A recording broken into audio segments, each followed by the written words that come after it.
നമസ്കാരം. മലയാളി വാർത്ത ഇൻഡെപ്തിലേക്ക് സ്വാഗതം. രാജ്യമെന്ന ഏറ്റവും വലിയ വികസന ചരിത്ര നിമിഷത്തിലൂടെ കടന്നുപോയിട്ടുള്ള ഒരു ദിവസമാണ്. ലോകത്തെ ഏറ്റവും വലിയ ചരക്ക് കപ്പൽ ഇന്ന് കേരള തീരത്ത് വിഴിഞ്ഞം ഫോർട്ടിൽ നങ്കൂരമിട്ടിരിക്കുന്നു. 400 മീറ്റർ നീളവും 62 മീറ്റർ വീതിയുമുള്ള ഒരു ഭീമൻ കപ്പലാണ് വിഴിഞ്ഞത്ത് നങ്കൂരമിട്ടത്. 16,000 കണ്ടെയ്നറുകൾ വഹിക്കാൻ ശേഷിയുള്ള ഏറ്റവും വലിയ ശേഷിയുള്ള ഒരു ചരക്ക് കപ്പലാണിത്. ഇതിൽ 5,000 മുതൽ 3,000 വരെ കണ്ടെയ്നറുകൾ വിഴിഞ്ഞത്ത് ഇറക്കും എന്നുള്ളതാണ് സൂചന. സിംഗപ്പൂരിൽ നിന്നെത്തിയിട്ടുള്ള ഈ കപ്പലിന് വാട്ടർ സല്യൂട്ട് നൽകിക്കൊണ്ടാണ് ഇന്ന് സ്വീകരണമൊക്കെ ഒരുക്കിയിരുന്നത്. ടാഗ് ബോട്ടുകളുടെ നിയന്ത്രണത്തിലാണ് കപ്പലിനെ ബർത്തിലേക്ക് അടുപ്പിച്ചത്. മറ്റ് ദക്ഷിണേന്ത്യൻ തുറമുഖങ്ങളിൽ ഒന്നും തന്നെ ഈ കപ്പൽ ഇതുവരെ നങ്കൂരമിട്ടിട്ടില്ല എന്നതാണ് ഇത് വിഴിഞ്ഞത്തിനൊരു ചരിത്ര നിമിഷം ആയി മാറാനുള്ള കാരണമായിട്ടുള്ളത്. മലയാളി ക്യാപ്റ്റൻ ആയിരുന്നു ഇതിൻ്റെ കപ്പിത്താൻ എന്നുള്ളതും മലയാളികളെ സംബന്ധിച്ച് ഏറ്റവും കൂടുതൽ സന്തോഷകരമായിട്ടുള്ള ഒരു നിമിഷങ്ങൾ തന്നെയായിരുന്നു. കപ്പൽ 2 ദിവസം വിഴിഞ്ഞത്ത് തന്നെ തുടരുമെന്നാണ് നിലവിൽ പുറത്തു വന്നിട്ടുള്ള വിവരം. ഈ കാഴ്ച പ്രേക്ഷകരിലേക്ക് എത്തിക്കാനുള്ള ശ്രമത്തിന്റെ ഭാഗമായി ഇന്ന് മലയാളി വാർത്താ ടീം വിഴിഞ്ഞത്തേക്ക് എത്തി. പലതവണ വിഴിഞ്ഞത്ത് പോകുകയും അവിടെ നിന്നുള്ള വാർത്തകളും വിവരങ്ങളും ഒക്കെ ശേഖരിക്കുകയും അത് നിങ്ങളിലേക്ക് പങ്കുവെക്കുകയും ചെയ്തിട്ടുണ്ട്. എന്നാൽ പതിവിൽ നിന്ന് വ്യത്യസ്തമായിട്ടുള്ള രീതികളായിരുന്നു ഇന്ന്. അതും സംശയാസ്പദമായിട്ട് ചില കാര്യങ്ങളൊക്കെ ഇന്ന് വിഴിഞ്ഞത്ത് നിന്ന് വാർത്ത കവർ ചെയ്യാൻ പോയപ്പോൾ ഞങ്ങൾക്ക് അനുഭവിക്കേണ്ടി വന്നു.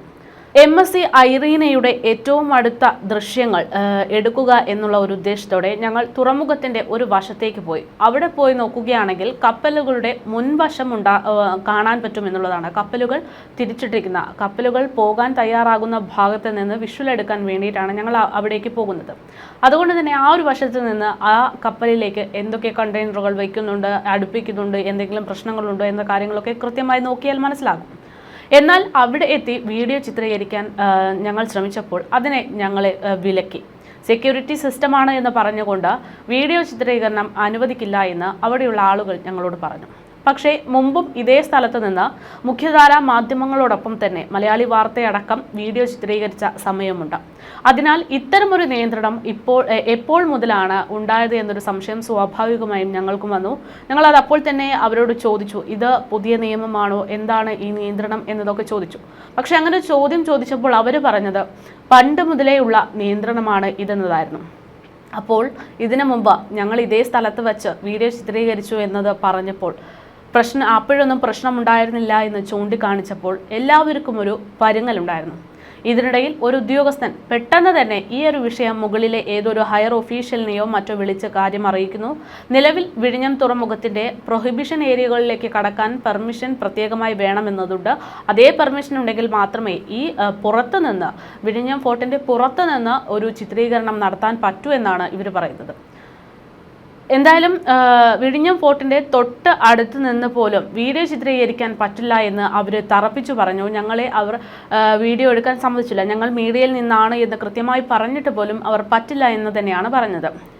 MSC ഐറീനയുടെ വീഡിയോ എടുത്ത് പൊയ്ക്കോളാം എന്ന് ഞങ്ങൾ കൃത്യമായി പറഞ്ഞിരുന്നെങ്കിൽ പോലും അവർ പറയുന്നത് ആ ഒരു പ്രദേശത്ത് നിന്ന് വേണമെങ്കിൽ നോക്കി കാണാം എന്നല്ലാതെ ഫോണിലോ ക്യാമറകളിലോ വീഡിയോ എടുക്കാൻ പറ്റില്ല എന്നുള്ളതാണ്. ഇതിനിടെ ഞങ്ങൾക്ക് എടുത്തു നിന്ന ഒരു ഉദ്യോഗസ്ഥൻ്റെ സന്ദേശപ്രകാരം ആരോ ഒരാൾ ക്യാമറയിലൂടെ ഞങ്ങളെ നോക്കുന്നതായിട്ടൊക്കെ ശ്രദ്ധയിൽപ്പെട്ടു. അതിനുശേഷം ഒരു ഉദ്യോഗസ്ഥൻ അദ്ദേഹത്തിനെ വിളിച്ചുകൊണ്ട് കാര്യങ്ങളൊക്കെ പറഞ്ഞു. ഞങ്ങൾ ഇത്തരത്തിലൊരു മീഡിയ എത്തിയിട്ടുണ്ട്, വീഡിയോ എടുക്കാൻ ശ്രമിക്കുന്നു, അവരോട് പറഞ്ഞിട്ട് അവർ പോകുന്നില്ല എന്നൊക്കെയാണ് പറയുന്നത്. പക്ഷേ അപ്പോൾ തന്നെ ഈ മൊബൈൽ ക്യാമറ എന്നിവയൊന്നും ഉപയോഗിച്ച് വീഡിയോ എടുക്കാൻ പാടില്ല എന്ന് പറഞ്ഞ് ആരോ ഒരു ആൾ മൈക്കിലൂടെ വിളിച്ച് പറയുന്നൊരു സന്ദർഭമാണ് ഉണ്ടായത്. പക്ഷേ ഇതിലെന്താണ് ഒരു അപാകത എന്ന് ചോദിക്കുന്നതിലാണ് ഏറ്റവും വലിയ കാര്യം പിടിക്കുന്നത്. കാരണം ഇതിനു മുമ്പ് ഇതേ സ്ഥലത്ത് നിന്ന് വീഡിയോ എടുത്തപ്പോൾ യാതൊരു നിയന്ത്രണങ്ങളും ഉണ്ടായിരുന്നില്ല. ഇത് പുതിയ നിയമമാണോ എന്നത് ചോദിക്കുമ്പോൾ ചിലർ പറയുന്നു ആണെന്ന്, ചിലർ പറയുന്നു കൃത്യമായി അറിയില്ല എന്ന്. അവിടെയൊക്കെയാണ് എന്തോ ഒന്ന് മറയ്ക്കാനുള്ള ശ്രമമാണ് ഇവർ നടത്തുന്നത് എന്നൊരു സംശയം ഉദിക്കുന്നത്. ഇതെല്ലാം ഒരു സെക്യൂരിറ്റി സിസ്റ്റത്തിൻ്റെ ഭാഗമായിട്ടാണ് ഇവരിങ്ങനെ ചെയ്യുന്നത് എന്ന് മാത്രം ചിന്തിച്ചാൽ ഇതിലൊരു അപാകതയുമില്ല. പക്ഷേ 1-2 ആഴ്ചയ്ക്ക് മുമ്പിലോട്ടൊന്ന് ചിന്തിക്കണം. ഇവരെന്തിനാണ് പേടിക്കുന്നത് എന്ന്, എന്തിനാണ് ഇത്തരത്തിലൊരു നിയന്ത്രണം പുതിയതായിട്ട് കൊണ്ടുവന്നത് എന്ന് ഒരു കൃത്യമായിട്ടുള്ളൊരു ചിത്രം ആ 2 ആഴ്ചയ്ക്ക് മുമ്പുള്ള ചില സന്ദർഭങ്ങളിലൂടെ മനസ്സിലാക്കി കിട്ടും. അതായത് 2 ആഴ്ചയ്ക്ക് മുമ്പ് MSC ELSA 3 എന്ന കപ്പൽ കടലിൽ മറിയുന്നതിന് തൊട്ടു മുമ്പ് നമ്മൾ എടുത്ത പോലൊരു വീഡിയോ തന്നെ സമൂഹ മാധ്യമങ്ങളിലൂടെ പ്രചരിച്ചിരുന്നു. അതായത് വിഴിഞ്ഞത്തെ കപ്പൽ വരുന്നതും പോകുന്നതും കണ്ടെയ്നർ ഇറക്കുന്നതുമൊക്കെ വിശദീകരിച്ച് വിഴിഞ്ഞത്ത് നടക്കുന്ന കാര്യങ്ങളുമായി ബന്ധപ്പെട്ട് സമൂഹ മാധ്യമങ്ങളിലൂടെ വീഡിയോ പങ്കുവയ്ക്കുന്ന ഒരു ചാനലിൽ വന്ന ഒരു വീഡിയോ തന്നെയാണ് പറഞ്ഞു വരുന്നത്. 3 ഫീഡർ ഷിപ്പുകൾ ബെർത്തിലുണ്ട്. ഈ കാണുന്ന ഒന്നാമത്തെ ബെർത്തിൽ കാണുന്നത് എൽസ 3 എന്ന ഫീഡർ ഷിപ്പാണ്. മറ്റു 2 കപ്പലുകളുമായി താരതമ്യം ചെയ്യുമ്പോൾ എൽസ 3ക്ക് ഒരു ചരിവുണ്ട്. ആ ചരിവ് ഒന്ന് ശ്രദ്ധിച്ചു നോക്കുക.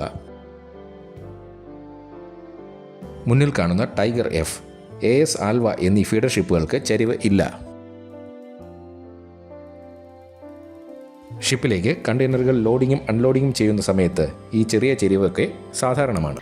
ഈ ഒരു വീഡിയോയിൽ വിഴിഞ്ഞത്ത് നിന്ന് പോയി കൊച്ചി തീരത്തിനോടടുത്ത് മറിഞ്ഞ MSC എൽസ 3യുടെ വീഡിയോ ഉണ്ടായിരുന്നു. ഈ ഒരു വീഡിയോയിൽ പറയുന്നത് വിഴിഞ്ഞത്ത് നിന്ന് കൊച്ചി തീരത്തിനോടടുത്ത് മറിഞ്ഞിട്ടുള്ള MSC എൽസ 3യുടെ കാര്യങ്ങളാണ്. ഈ കാര്യങ്ങൾ പറയുമ്പോൾ കൃത്യമായിട്ട് പറയുന്നുണ്ട്, മറ്റ് കപ്പലുകളെ പോലെ അല്ല ഈ ഒരു MSC എൽസ ക്രമീകരിച്ചിരുന്നത് അല്ലെങ്കിൽ കണ്ടെയ്നറുകൾ വെച്ചിരുന്നത് എന്നുള്ളതാണ്. മറ്റു കപ്പലുകളെ അപേക്ഷിച്ച് കണ്ടെയ്നറുകൾ കയറ്റിക്കൊണ്ടിരിക്കുമ്പോൾ തന്നെ ആ ഒരു കപ്പലിന് ചെരിവുണ്ടായിരുന്നു എന്നത് ഈ വീഡിയോയിൽ തന്നെ കൃത്യമായിട്ട് അവർ ചൂണ്ടിക്കാട്ടുന്നുണ്ട്. അതായത് അവിടുത്തെ അധികൃതരും ഈ ഒരു ചെരിവ് കൃത്യമായിട്ട് മനസ്സിലാക്കിയിരിക്കണം. ഒരുപക്ഷെ കപ്പൽ മറിഞ്ഞോട്ടെ എന്നുള്ള ധാരണയിൽ അല്ലെങ്കിൽ കപ്പൽ മറിയാൻ വേണ്ടിയാണോ ഇത്തരത്തിലൊരു സന്ദർഭം ഉണ്ടാക്കിയത് എന്നതൊക്കെ ഒരു സംശയമായിട്ട് മാറിയത് ഈ ഒരു വീഡിയോ പുറത്തു വന്നതോടെയാണ്. കപ്പൽ മറിഞ്ഞ ശേഷം അപകടമുണ്ടാക്കാൻ കാരണം ഒരുപക്ഷെ വിഴിഞ്ഞത്ത് നിന്ന് തന്നെ ഉണ്ടാക്കിയിട്ടുള്ള അശ്രദ്ധ കുറവാണ് എന്നൊക്കെ ഈ ഒരു വീഡിയോ പ്രചരിച്ചതിലൂടെ പല ആളുകളും വിലയിരുത്തിയിട്ടുണ്ട്. നിലവിൽ കപ്പൽ മറിഞ്ഞത് കടലിലെ പ്രതികൂല കാലാവസ്ഥ മൂലമാണ് എന്ന് പറയുമ്പോഴും ഈ ഒരു വീഡിയോ ഇങ്ങനെ കിടക്കുമ്പോൾ കപ്പൽ മറിഞ്ഞത് എങ്ങനെ എന്നതിൻ്റെ ഒരു ന്യായീകരണം കൃത്യമായിട്ട് ജനങ്ങൾക്ക് ഉൾക്കൊള്ളാൻ പറ്റിയിട്ടില്ല. എന്താണ് ശരിക്കും MSC എൽസ 3 എന്ന് പറയുന്ന കപ്പലിന് സംഭവിച്ചത്, അതെങ്ങനെ മറിഞ്ഞു എന്നതടക്കമുള്ള കാര്യങ്ങൾക്ക് ഒരു വിശ്വാസപൂർണ്ണമായിട്ടുള്ള ഒരു രൂപം ഇതുവരെ പുറത്തു വന്നിട്ടില്ല എന്നതുകൊണ്ട് തന്നെ അതിലൊരു അട്ടിമറിയുണ്ടോ എന്നൊരു സംശയം നിലനിൽക്കുന്നുണ്ട്. എന്തായാലും കപ്പൽ അപകടം ഉണ്ടായിട്ടുള്ള MSC എൽസ 3യുടെ വീഡിയോ പുറത്തു വന്നതുപോലെ തന്നെ ഇനിയൊരു വീഡിയോ പുറത്തു വരരുത് എന്നുള്ള ഉദ്ദേശത്തോടെയാണോ ഇത്തരത്തിൽ ഞങ്ങളെ ഇന്ന് MSC ഐറീനയുടെ വീഡിയോ എടുക്കാൻ പോയപ്പോൾ ഞങ്ങളെ തടഞ്ഞതിൻ്റെ പിന്നിലുള്ള ഉദ്ദേശം എന്നത് ഏറ്റവും വലിയ സംശയമായി നിൽക്കുന്നുണ്ട്. എന്തായാലും MSC ഐറീനയുടെ വീഡിയോ എടുക്കാൻ പോയ ഞങ്ങളെ അതിന് അനുവദിക്കാതെ അവിടുത്തെ സെക്യൂരിറ്റി ഉദ്യോഗസ്ഥർ മടക്കി വിടുന്ന ഒരു സന്ദർഭമാണ് ഉണ്ടായിരുന്നത്. ഇതിനുശേഷം മറ്റൊരു ചരക്ക് കപ്പൽ കടലിൽ കത്തിയതായിട്ടുള്ള വിവരങ്ങളൊക്കെ പുറത്തു വന്നിരുന്നു. കേരള സമുദ്രത്തിനടിയിൽ ചരക്ക് കപ്പലിന് തീപിടിച്ചു എന്നതായിരുന്നു ആ വാർത്ത. കൊളംബോയിൽ നിന്ന് മുംബൈയിലേക്ക് പോകുന്ന ചരക്ക് കപ്പലിനാണ് തീപിടിച്ചത്. ബേപ്പൂർ, അഴീക്കൽ തുറമുഖങ്ങളുടെ പടിഞ്ഞാറ് ഭാഗത്തായി 135 കിലോമീറ്ററോളം ഉൾക്കടലിലാണ് ഇങ്ങനെയൊരു കപ്പൽ കത്തിയത്. സിംഗപ്പൂർ പതാക വഹിക്കുന്ന ബാൻഹായ് 503 എന്ന ചൈനീസ് കപ്പലാണ് അപകടത്തിൽപ്പെട്ടത്. 22 തൊഴിലാളികൾ കപ്പലിലുണ്ടായിരുന്നു. ഇതിൽ 18 പേർ കടലിൽ ചാടി രക്ഷപ്പെടാൻ ശ്രമിച്ചു. ഇവരെ രക്ഷപ്പെടുത്താൻ ശ്രമം തുടരുകയാണ്. കപ്പൽ നിലവിൽ മുങ്ങിയിട്ടില്ല. കപ്പലിൽ പൊട്ടിത്തെറികൾ ഉണ്ടായതായിട്ടുള്ള വിവരങ്ങൾ പുറത്തു വരുന്നുണ്ട്. ബേപ്പൂരിൽ നിന്ന് 72 നോട്ടിക്കൽ മൈൽ ദൂരെയാണ് കപ്പൽ ഉള്ളതെന്നാണ് കോസ്റ്റ് ഗാർഡിൽ നിന്ന് ലഭിച്ചിരിക്കുന്ന വിവരം. അതേസമയം അഴീക്കലുമായി അടുത്തു കിടക്കുന്ന പ്രദേശത്താണ് അപകടം നടന്നിരിക്കുന്നത്. 2 ദിവസം മുമ്പാണ് കപ്പൽ കൊളംബോയിൽ നിന്ന് പുറപ്പെട്ടത്. നാവികസേനയുടെ INS സൂറത്ത് എന്ന കപ്പലിനെ രക്ഷാപ്രവർത്തനത്തിനായിട്ട് അയച്ചിട്ടുണ്ട് എന്നാണ് വിവരം. രാവിലെ 10 മണിക്കാണ് കപ്പൽ അപകടത്തിൽപ്പെട്ട വിവരം പുറത്തുവരുന്നത്. അപ്പോൾ തന്നെ രക്ഷാപ്രവർത്തനത്തിനുള്ള കപ്പലിനെ അയക്കുകയൊക്കെ ചെയ്തു. ഈ ഒരു കപ്പൽ ഉടൻ തന്നെ തീപിടിച്ച കപ്പലിന് സമീപത്തെത്തും. കോസ്റ്റ് ഗാർഡിന്റെ ഡ്രോണിയർ വിമാനം നിരീക്ഷണത്തിനായി സ്ഥലത്തെത്തിയിട്ടുണ്ട്. 50 കണ്ടെയ്നറുകൾ വെള്ളത്തിൽ പതിച്ചതായിട്ടുള്ള വിവരങ്ങൾ പുറത്തുവരുന്നു. 50ഓളം കണ്ടെയ്നറുകൾ കപ്പലിലുണ്ട്. കപ്പലിലെ തൊഴിലാളികളെ കേരള തീരത്ത് എത്തിച്ചാൽ ചികിത്സ നൽകാനുള്ള ആവശ്യമായ എല്ലാ തയ്യാറെടുപ്പുകളും നടത്താൻ എറണാകുളം, കോഴിക്കോട് ജില്ലാ കളക്ടർമാർക്ക് നിർദ്ദേശം നൽകുവാൻ മുഖ്യമന്ത്രി സംസ്ഥാന ദുരന്ത നിവാരണ അതോറിറ്റിയോട് നിർദ്ദേശിച്ചിട്ടുണ്ട്.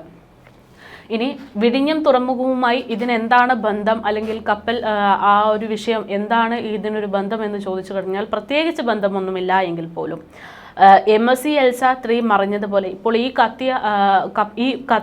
ഈ കപ്പൽ കത്തിയതുപോലെ ഇനി മറ്റേതെങ്കിലും ഒരു കപ്പലിന് ഒരു അപകടം ഉണ്ടായാലും പ്രത്യേകിച്ച് അത്ഭുതമൊന്നുമില്ല എന്നുള്ളതാണ്. കപ്പലിലേക്ക് ചരക്ക് കയറ്റുന്നത് പോലും ചിത്രീകരിക്കാൻ അവിടെയുള്ള അധികാരികൾ ഭയക്കുന്നുണ്ട് എങ്കിൽ തീർച്ചയായിട്ടും ഇതിനുള്ളിൽ പല അട്ടിമറികൾക്കുള്ള സാധ്യതകളുണ്ട് എന്നതിൻ്റെ ഏറ്റവും വലിയ തെളിവ് തന്നെയാണത്. കേരളത്തിലെ ഏറ്റവും വലിയ ദുരന്തങ്ങളിൽ ഒന്നായിട്ടാണ് MSC എൽസ 3 എന്ന് പറയുന്ന കപ്പൽ ദുരന്തം അതിനെ കാണുന്നത്.